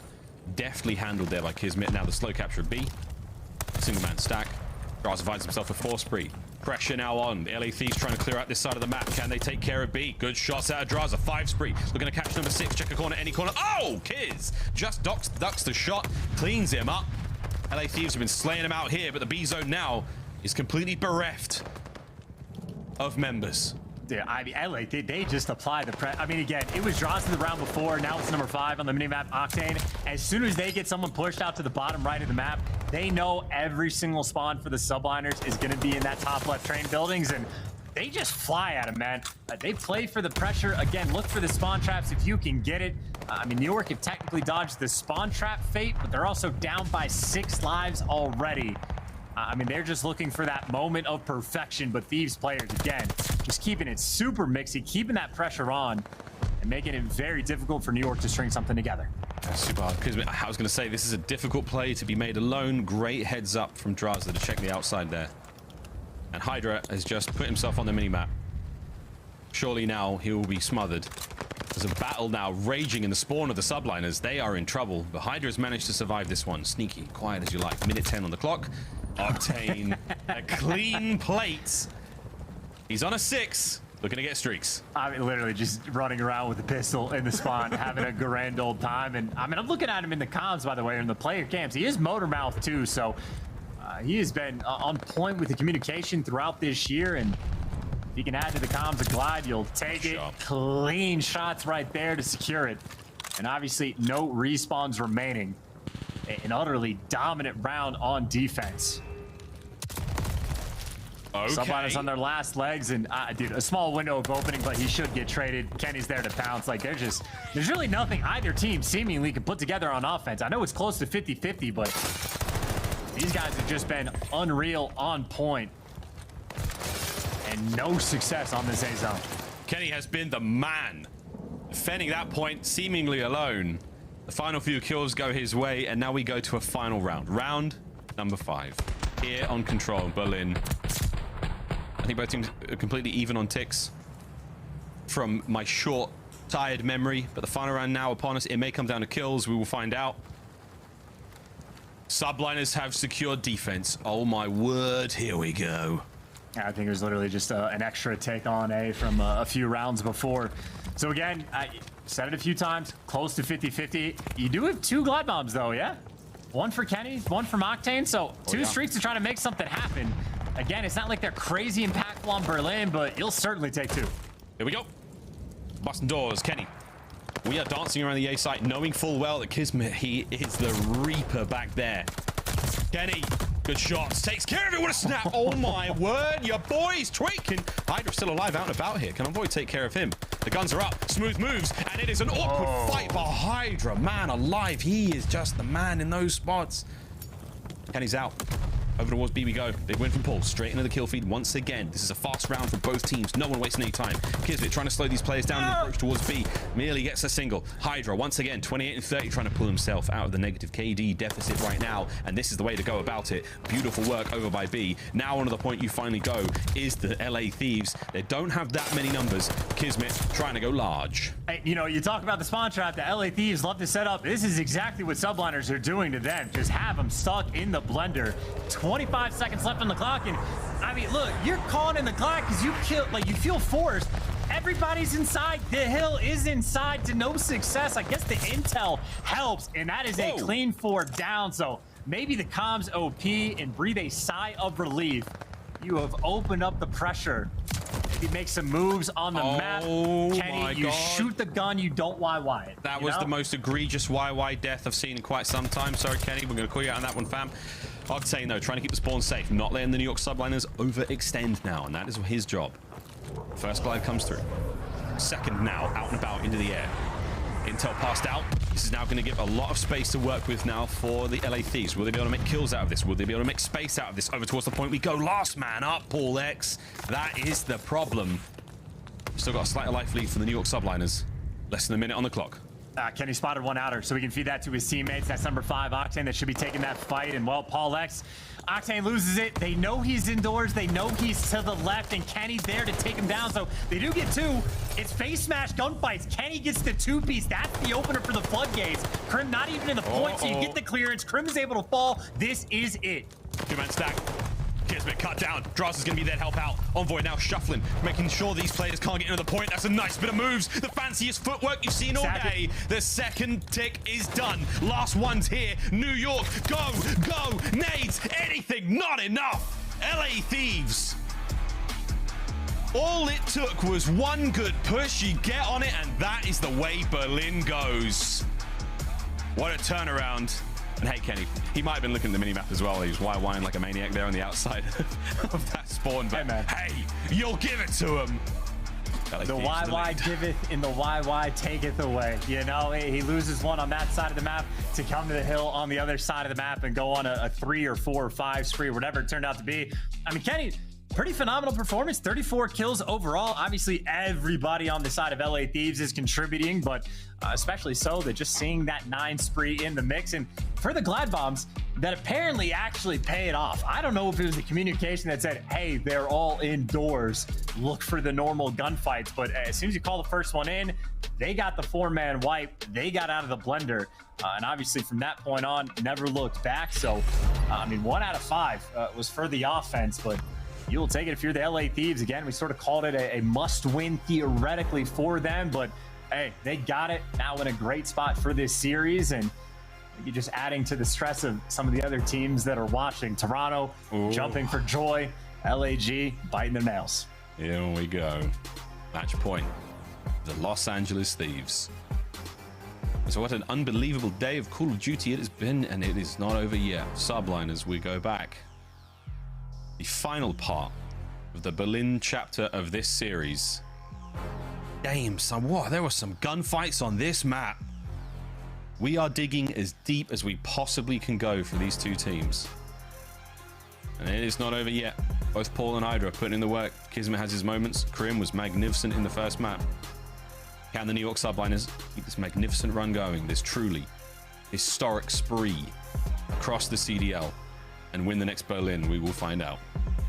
Dude, good trades at the end too. Yep, Octane able to pick up 2 from inside the hill. Envoy, you see, nice and quick to return to the point to make sure the stack is in. And I think maybe Octane, like, you know, Kenny the most important player for the first half, Octane the most important player for the second half. And I think even if Octane doesn't win one of those gunfights, Envoy on the pinch would have been the perfect man for the job. So effective plays jumping out of that side window, and that 2-1 lead you will absolutely take.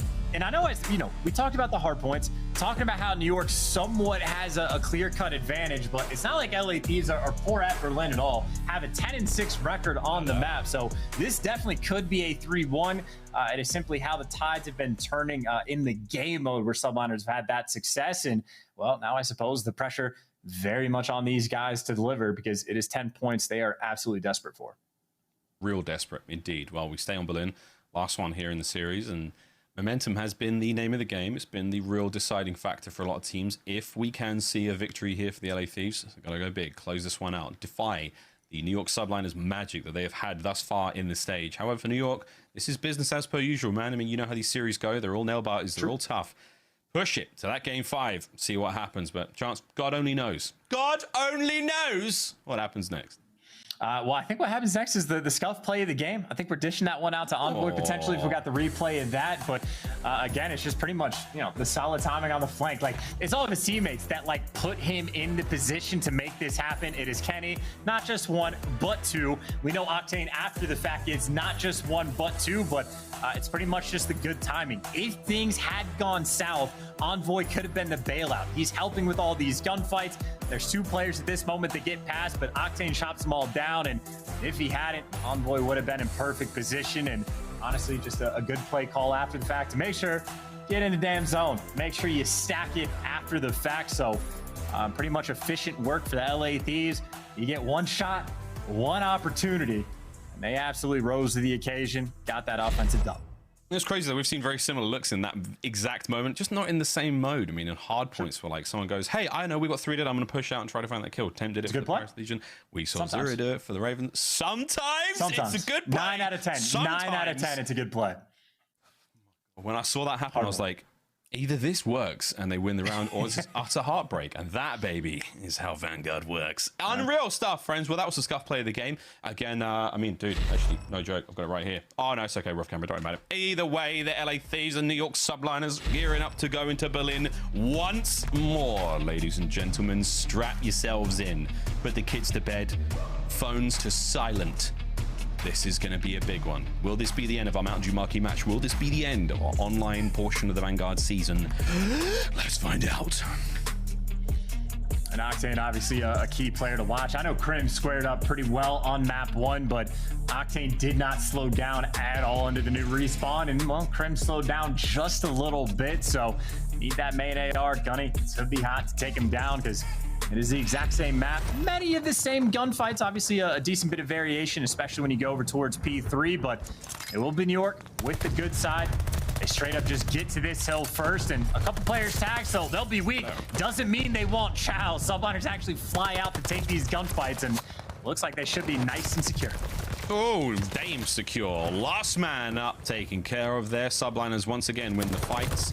Maintain control. Nice shots out of Drazah there. The old crouch straight, a classic here in Vanguard, where quite literally every bullet counts. Can bite him in the arse though with the old headshot multiplier, but for now, Paulehx, he is wheeling and dealing. Breaks on. LA Thieves with a hill. Is in fact twisted, does not in fact have the hill anymore. LA Thieves with a successful break, a dangerous window to jump out of, let me tell you. So Envoy bites the bullet on that one, and for the final 10 seconds, yeah, Hydra was trying to make a play, but he gets red. But the actual setup on the rotation, Envoy again trying to shoot these players in the back. He did get called out, so player's gonna be hunting him down, but it is just mixing this around, still finds a kill, draws the attention of so many players, but the help in the end was not there. Subliners clean towards P2. I'll retake that lead. Just about to take the lead back now. See how the members of the LA Thieves work forward as Octane tries to brush a little cardboard box or a wooden crate out of his way. Sadly gives his position up. Hydra's going to clean him up. Crim now taking care of Envoy. Kills now flowing as the York Subliners defense stands true.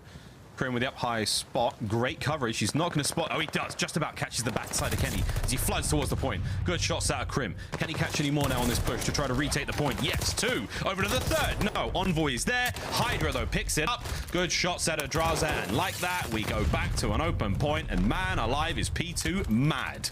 And it looks like, what, Subliners should come out on top if they get these final trades for the final 10. So you'll absolutely take that. But those 2 players fall. Maybe try to quick hit over towards Stocks, but not quite quick enough to drop the spawns. And LA Thieves obviously know that he is here.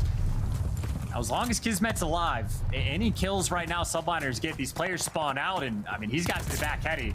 Should be good to go. You hit it quick, nobody there to watch it. So at least the spawn's secured. So the hill for the moment goes to LA Thieves, but it shouldn't last long. Here we go.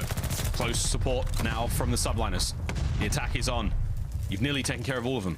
Drazah now on the reflank, coming through fire. Does get one before being brought down. Here comes Octane towards Stone. Nice shots, Kismet. 4 spree. Subliners retain control of the spawns, retain control of the hill. Hydra finding kills all over the bloody place. It's a 3 for him. Subliners looking strong. Yeah, and I think in that moment, LA Thieves really just felt the pressure, coming off that rotation. So they turtled up in their spawn to try to make the plays, but Subliners just simply outplayed them. That is a great chunk of time on P3 that you were able to collect. Now Hydra, I was gonna say, trying to pierce his way through like almost 4 different players. The LA Thieves winning these intro fights. Oh my God. They're winning some of these intro fights over towards new. Paul trying to open things up just a little bit, but hey, you get that early time.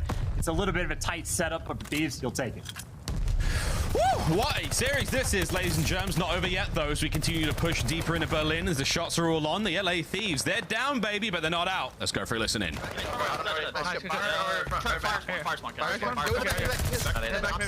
a spawner. No, shit. That's a spawner. No, low there. I'm in the back. I'm down, bro. They're gonna challenge me. I'm just down. He's going Charlie enter. You're good. Make it chill. They have to run. I got one. I push. Yeah, top it. Front it up. I can tell.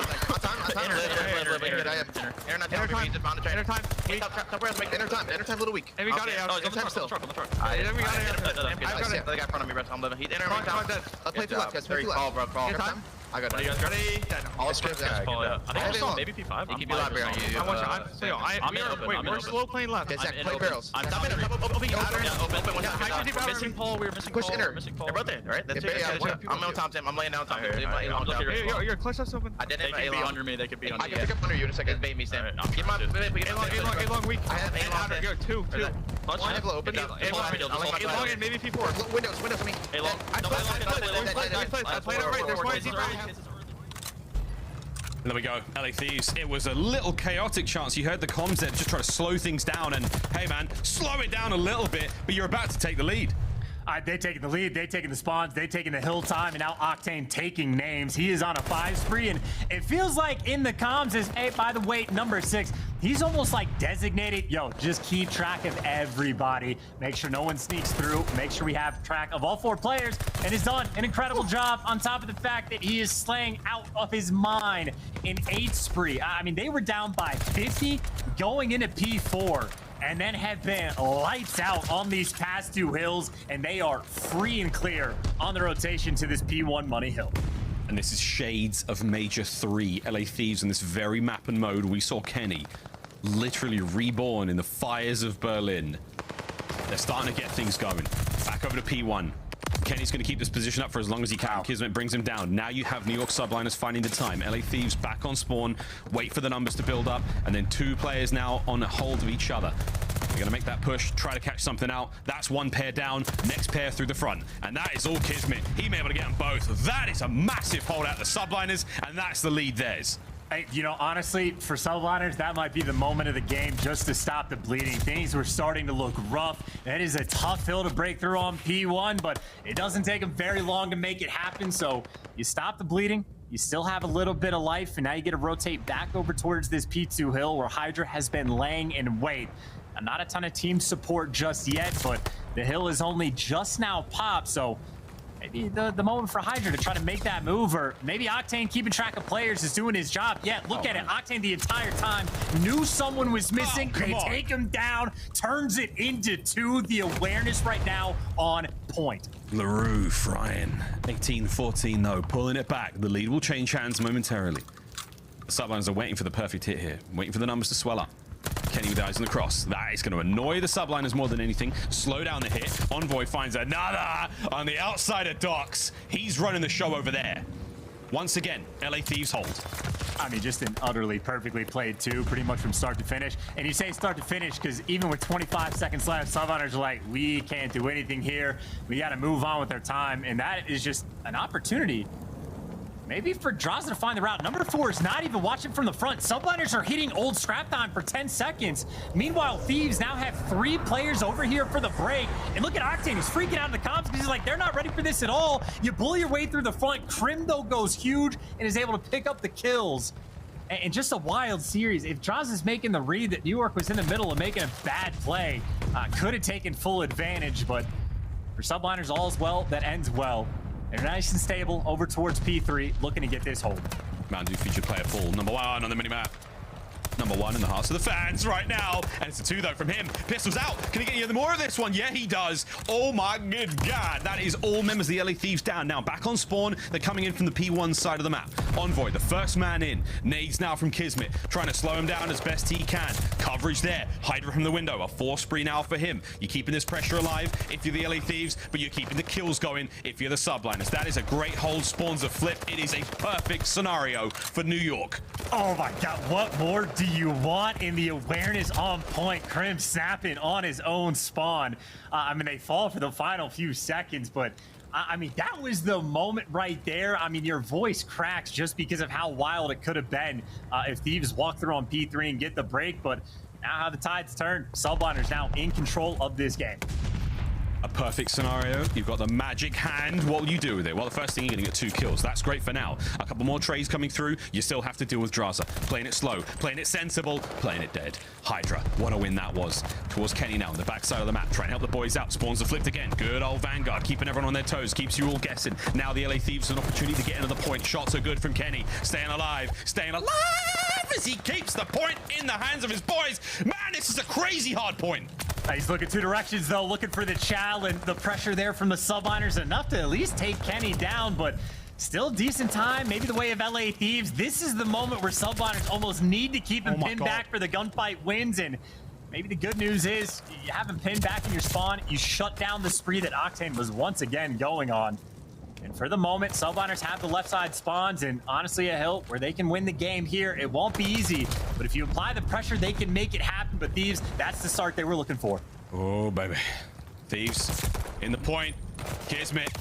1 at a time. Keep the kills going. Thieves still retain control of P5. Paul can't get anything going now. Hydra nades up. What can you do? Get these players off the point as best you can. The New York Subliners force to game 5. The LA Thieves hold on to this bad boy with both hands and don't let go. This is the series. I mean, they're back in, though. Kills getting traded back and forth. Pressure over towards the P2 side of the map. That's where Kenny is. Envoy on the other.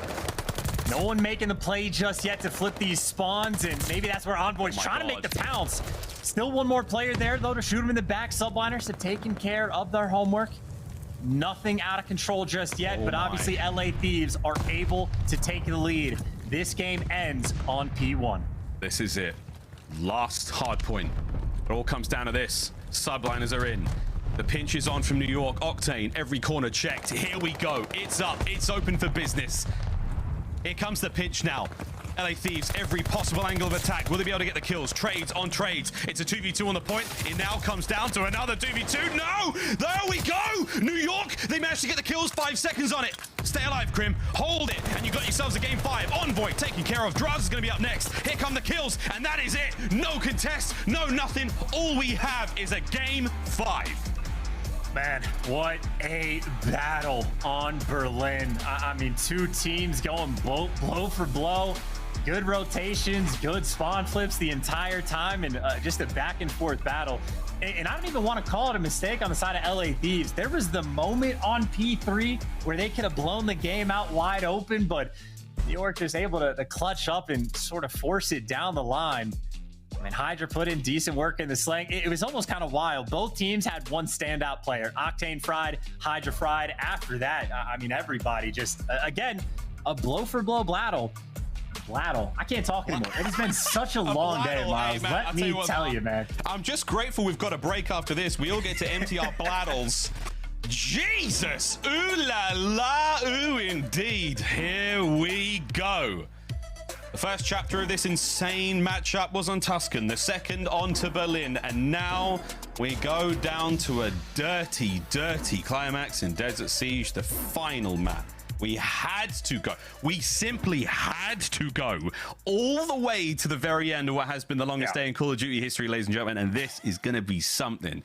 My good God. Let's go to a break. We've got bladders that need emptying. Ladies and gentlemen, when we come back, LA Thieves, New York Subliners for all the marbles, and for whatever the hell happens in the CDL in the coming week, we'll find out. Don't go too far. This is the CDL.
The Call of Duty League is brought to you by TeamSpeak, the official communication partner of the Call of Duty League. And AimLab, official first-person training partner of the Call of Duty League. Unleash your potential. We really would have it no other way. A Game 5 to decide some incredibly important standings in the end of this season and to decide a lot of the seeding for the teams going into the major. Sweet Jesus, LA Thieves, New York Subliners, the distance we are going deep and late into the night all across the world. Call of Duty fans tuning in, we appreciate you. For those of you who have stuck with us throughout the entire day or two, I forget, it's been one hell of a ride. Chance, let's finish this online segment of the season with a bang. Look, man, if you had told me that the final map of online play would end on Desert Siege, I would have gone, yeah, no, that 100% sounds right. I believe you. So that's where we're going to go for the map 5, and obviously incredibly intense for both of these teams, right? Both guys desperate for CDL points. New York a little bit more so. Both of these guys will start in the winner's bracket for the major. So yes, this seeding is going to be an impact. If LA Thieves win, they go as high as 4th. Well, they will be in 4th. If they lose, they'll be in 7th. So definitely has an impact, but at least things are good for winners. Not necessarily great because both teams very much on the bubble to actually qualify for champs. And obviously both LAG and Toronto sitting at the edge of their seats watching this final map because both of their fates for the winner's bracket is in the hands of these two teams. Well, this is what the bracket will look like if LA Thieves manage to successfully overcome the Subliners in this Game 5. We had a little peek at what it would look like before, but this changes the first seed. So the Ravens are up against Ultra in that round 1 matchup. This is only if LA wins this one. Subliners play Røkkr. Now, I don't think anyone else knows this, so that's not going to influence things too much, but it does change the little look there of those round 1 matchups. Might be a little bit better for New York. Yeah, I was actually going to say that exact thing. Like, obviously, the Ultra versus Guerrillas from winners to losers swap is obviously hyper impactful. But I think I'd rather be at the bottom side of the bracket for New York. Like, not having to deal with... I mean, look, don't get me wrong. If you're going to want to win the tournament, you got to be FaZe at some point. Obviously, in the grand finals or before, like, you'll take it. But I think for Subliners, funny enough, that doesn't look too bad, you know? But again, that is not the outcome they want to have because they still need the points even for the online matches. So this is just if LA Thieves win. Dude, that's tough, bro. You win and you have to play FaZe? Yeah. Well, I mean, well, good lord.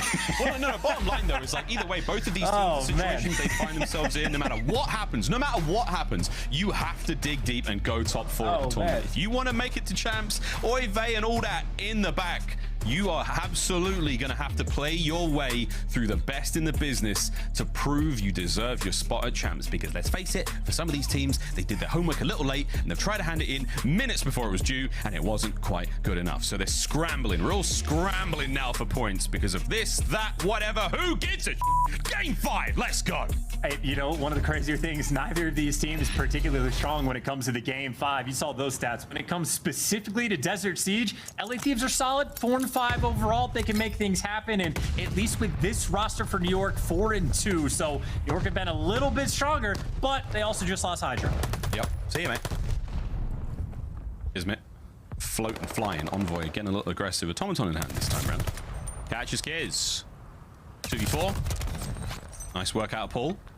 He now finds himself the last man left alive, but the good news was he did take care of Envoy. I mean, look, for the map 2 that we had, Thieves looking...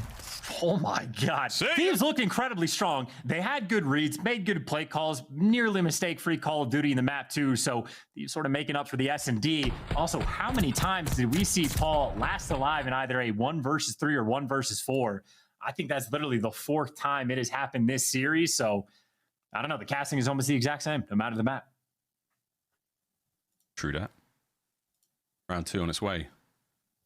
This just got real tense. Hydra completely unfazed by though, obviously. Drew out a Drazah that round. Nice work from him. Snipes up now for Octane. We've been here before. Feels like a lifetime ago, and it really was. Back at kickoff. Forward we go. A sniper in hand as he's bringing this one to the front line. I mean, hey, this is not how the weapon was intended to be used, but why the hell not? Oh, Crim, you lucky dog. You'd be dead if that was half a second sooner. Thieves are going for it. They are going for it. Kismet might be able to catch out a couple. Oh, he just dodged so many stuns, by the way. So LA Thieves actually do not know that he's here. So he's making the play, jumping over top. Octane can't see him because he's scoped in with a sniper, and finally the kill comes through. Bombs just get planted though. Kismet staying alive, baby, finding them kills. Kenny now the last man up. Another sensational round from the Subliners, and Kenny finds himself in the middle of a very bad situation. New York Subliners. And a fuse comes through. We'll wait a moment. Plenty of time to get this one done. And those dead silence build up. Good work on the round.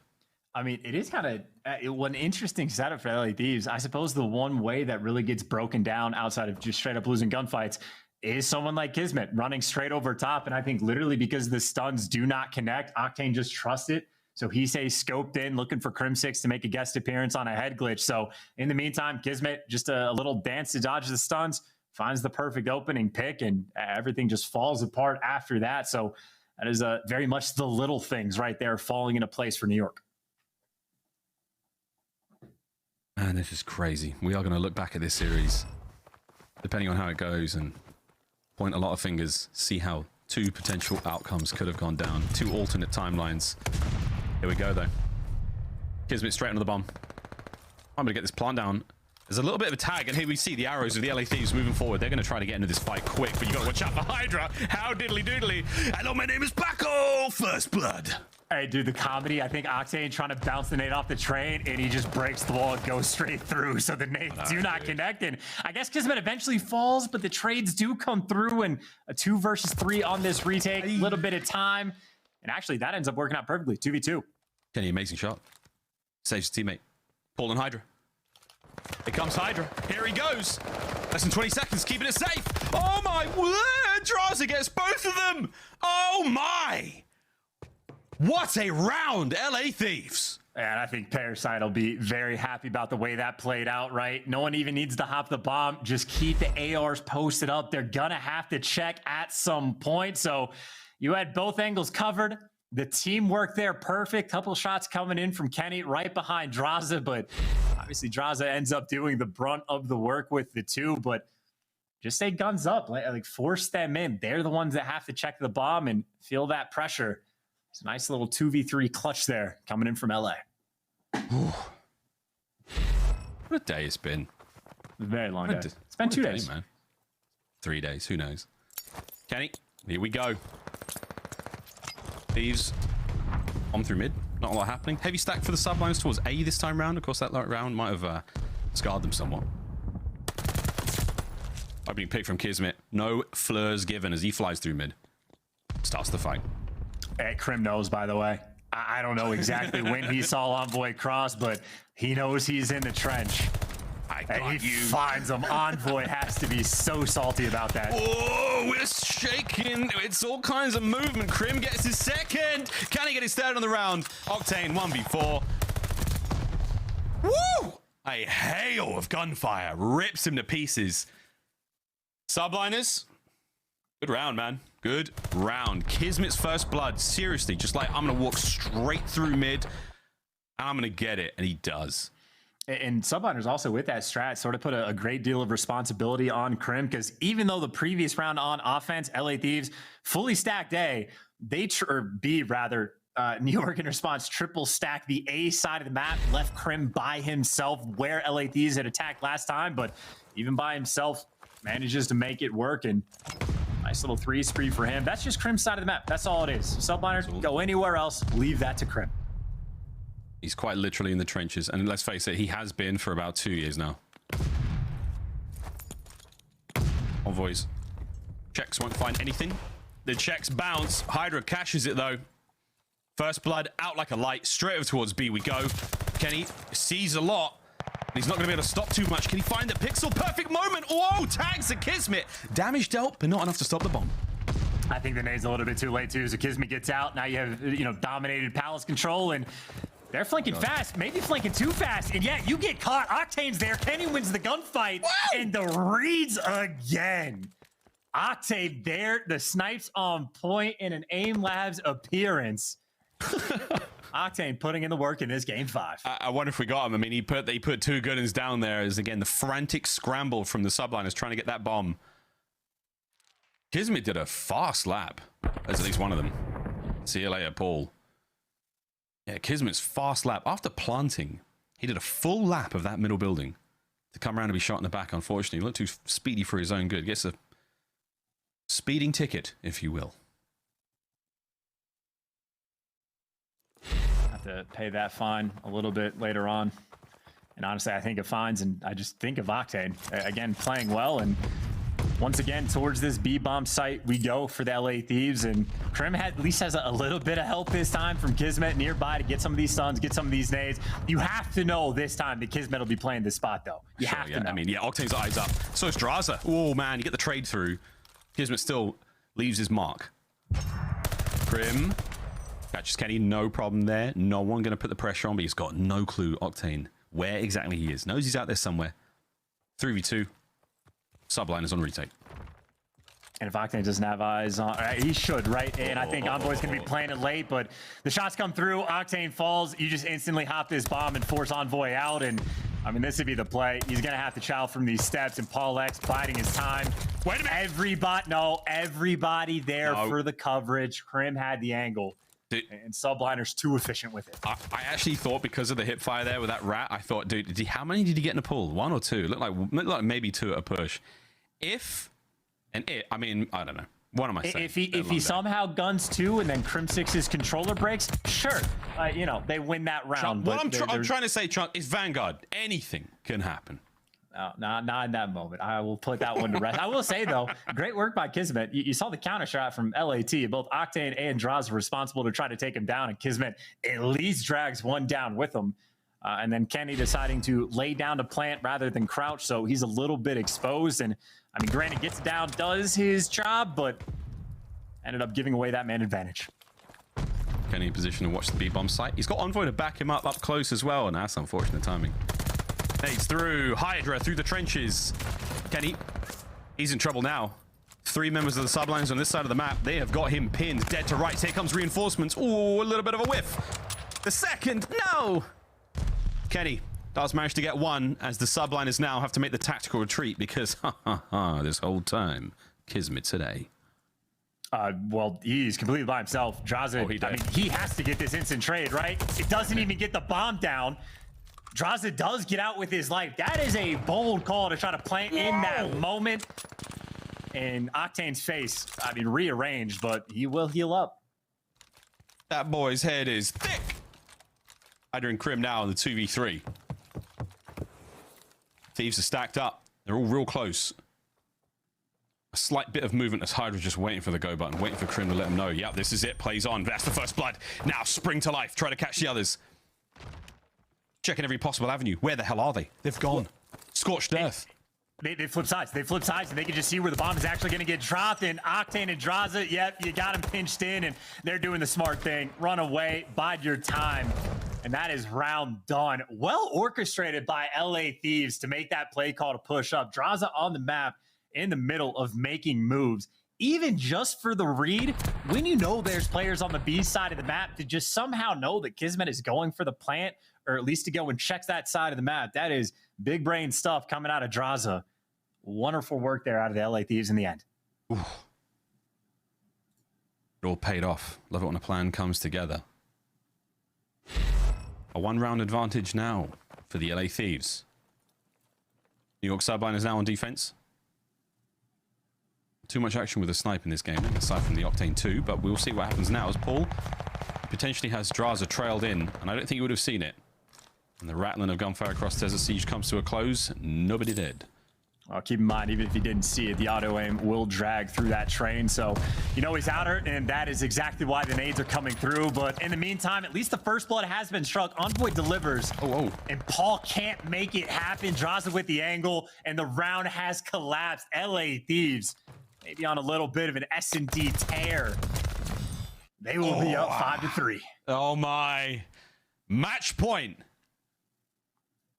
All this hard work, this long day, drama, the adversity now, you can finally put some of it to bed. 1 more round. The LA Thieves and the New York Subliners, it ain't over yet. We go again. I've heard peeps of there being a 5-3 curse. Personally, not a believer, but that cult, it exists. It is out there. First shot rings out. They know a player's crossed over towards the outer tower, but it doesn't connect in. Kismet trying to bully his way through the site. In the meantime, Envoy doing the exact same thing on the flip side. 9 HP, apparently all he needs. Oh my God. And now we got it evened up at a 3v3. What a read. Kismet almost got absolutely ripped there. Paul's got Kenny. Dead to rights. Peek and you die. Show a barrel and you're in even more trouble. If that's even possible. Drazah somehow catches Kismet. That's a 5 spree. The jump shot not quite there. Kenny is going to definitely keep his head down now. 2v3. Crim's just popped Eddie. Still though, bomb down, 42 seconds in LAT again. Their S&D today has been on point. Mistake free. Kenny's got the angles. Crimsix looking through walls, but he didn't check the one that Drazah is actually hiding behind. And I think also the angle Drazah could have over in that moment, as good as it gets. And what a tiny little bomb that Subliners desperately need to pick up and get down. So small, it's so important now. 20 seconds on the clock. This is it. Last chance. Paul, find a pick if you can. Crim's trying to get in the mix. Clock still ticking. At the sands of Desert Siege, they are running out. And here we go, onto the site. Pistols there. Drazah finding the kills. Crim's gonna get the plant down. The kill, is it good though? The slide. Crim frantically staying alive. No more. The LA Thieves have done it. They close it out. In game 5, they end the run of the New York Subliners here in the road to the major. And holy dooly, have they changed the look of the league now going into this tournament. And obviously you just see the, look of despair on the faces of the Subliners again. That could have been the difference between being down from like 3 different teams by 20 points and, well, now if they're down by 30, I mean, already they need to string together an absurd run at the major. Now it just gets that much more difficult.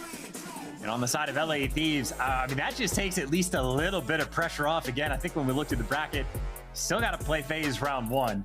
Certainly not ideal, but you can make it happen. And now they're at the 150. A little bit of space for the top 8. So, again, this is just the setup for the major. His online play has been completed. But LA Thieves with that small little bump at the bitter end. And such an important bump it could be. Highlights. After what has been nearly a 9-hour day of Call of Duty, we can finally call it finished. My good God, has it changed the way things look in the league? At the chance, what a poetic opportunity for the LA Thieves. They're going to match up against Atlanta FaZe round 1 at the major. The very team who gave them such a hard time all the way back at OpTic Texas Major 1. That really was the beginning of the downfall, the beginning of that downward spiral. For them to turn things around then and there, imagine what the papers will say. I mean, the papers have so much to talk about too, because keep in mind some of the more serious implications. Obviously, the CDL points at the tippy top of the list, but even just for winners bracket, LAG just went through a grueler of a day. A 4-hour-long reverse sweep that they get completed just for New York to end up losing the series. And it's Toronto, because they ended up winning the game 5, that end up getting through to the winners bracket. So Toronto happy for the result. LAG still with that pressure on. And, you know, I've said pressure on so many times today because it's true. We're basically half the teams in the league. I think it is, what, 4 teams we have secured for champs thus far, which means half the spots still wide out in the open. And I think, what, 7 teams are in the midst of competing for. And obviously for Subliners, the team with potentially the lowest odds just because they're in the 11th seed. But we know it's Vanguard. We know in a major like this, especially for the New York home series, anything can happen. But at least the setup for the major is there. The setup for the major is there. I'm not 100% certain if London have clinched playoff now officially. We're going to wait on more words now from League Ops to really... I think them in Seattle, I think I saw that from League Ops, but that might have been dependent on something. Oh, that might have been a Texas one. Okay, yeah, so maybe I take... But dude, look, even if it's not 100% locked in for those 2 teams, it's like 98, so whatever. It's close enough. Well, we'll find out though, because this is the Zenny Major IV preview. We're going to find out exactly what's going down at the Major. We've said goodbye to the desk. We've sent the kids home. It's your dad's now taking care of things here in the CDL. We're going to find out exactly where everyone sits and stands, because this Major, again, we've talked about it enough. We'll take a quick look now at the points. This is the final standings going into next week's tournament. And it's, is it, I don't know, man, what a predictions, God only knows. What, I mean, what did you think was going to happen at home? Some of the pick'ems will be truly chalked. Mine absolutely eviscerated today. For the rest of the week, I think it was actually kind of good though. But we will take a look at the points, the final standings going into the Major. And I do believe, yeah, that scene's almost ready. That does see LAG in a much better place. Oh, sorry, LA Thieves in a better place. New York Subliners, though, no, my friends, they are not. Still sitting there at the 110 in 11th. So this is it. We close it off today. The next chance these teams will have to accumulate any points will only be available at the Major, depending on where they place, Chance. And it'll just be an interesting time. You brought up pick'ems, by the way. I think I went 0 for 3, so I'm a little bit salty about that. But either way, LA Thieves have so much space between the teams below them. I mean, a whole 5 points for the LA Guerrillas, a whole 10 points for 2 different teams in both Minnesota and Florida. That is going to be quite a battle, but I mean, literally, if you just look at the right side, all the teams towards the bottom, LA Thieves in the winners bracket, Minnesota, Florida, Subliners, all in the winners bracket.